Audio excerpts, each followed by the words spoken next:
Hi friends, तो कैसे हैं आप लोग। उम्मीद है सब खैरियत से होंगे। तो आज की इस वीडियो में मैं आपको JEE मेंस का एक अपडेट देने वाला हूं और JEE एडवांस का भी अपडेट देने वाला हूं। तो JEE मेंस के बारे में मैं आपको बताऊंगा कि करेक्शन विंडो कब से लेके कब तक ओपन रहेगा, और JEE एडवांस के बारे में हम जानेंगे कि रिवाइज्ड फीस क्या रखी है JEE एडवांस 2024 के लिए, और कितने अटेम्प्ट्स JEE एडवांस के लिए अब रखे गए हैं, कौन कौन से लोग JEE एडवांस के लिए एलिजिबल हैं। तो पूरी की पूरी डिटेल हम इस वीडियो में जानने वाले हैं, तो वीडियो को आप एंड तक देखिएगा। तो सबसे पहले हम बात करते हैं कि JEE मेंस का करेक्शन विंडो कब तक ओपन है।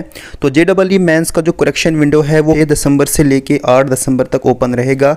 तो इस दौरान आप JEE मेंस का जो आपने सेशन 1 के लिए जो आपने रजिस्ट्रेशन की थी, अगर उसमें आपको कोई भी मिस्टेक हुई है तो आप 6 तारीख से लेकर 8 तारीख तक उस मिस्टेक को ठीक कर सकते हैं, क्योंकि करेक्शन विंडो अभी ओपन है 6 से लेकर 8 तक। तो आप जल्दी से उसको करेक्ट कर लीजिए। तो अब हम बात करते हैं JEE एडवांस की कि कौन से लोग JEE एडवांस के लिए एलिजिबल हैं।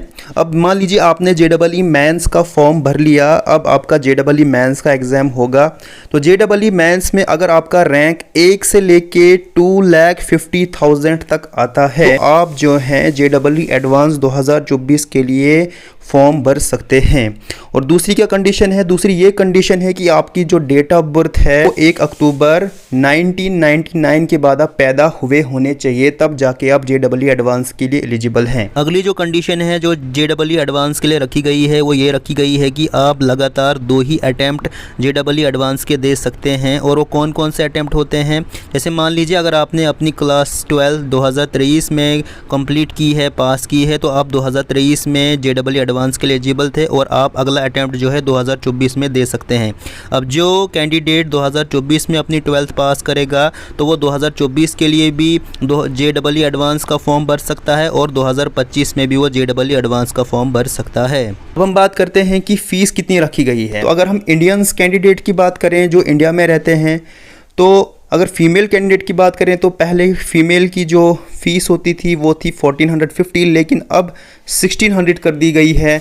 इस तरीके से इंडिया के अंदर जो SC ST PWD कैंडिडेट्स थे उनकी भी पहले फ़ीस 1450 थी, लेकिन उनकी भी अब रिवाइज्ड फ़ीस 1600 कर दी गई है।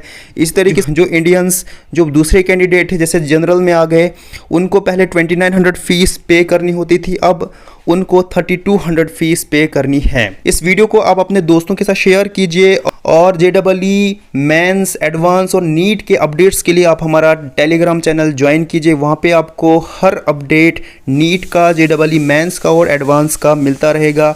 तो टेलीग्राम चैनल का लिंक नीचे डिस्क्रिप्शन में दे रखा है।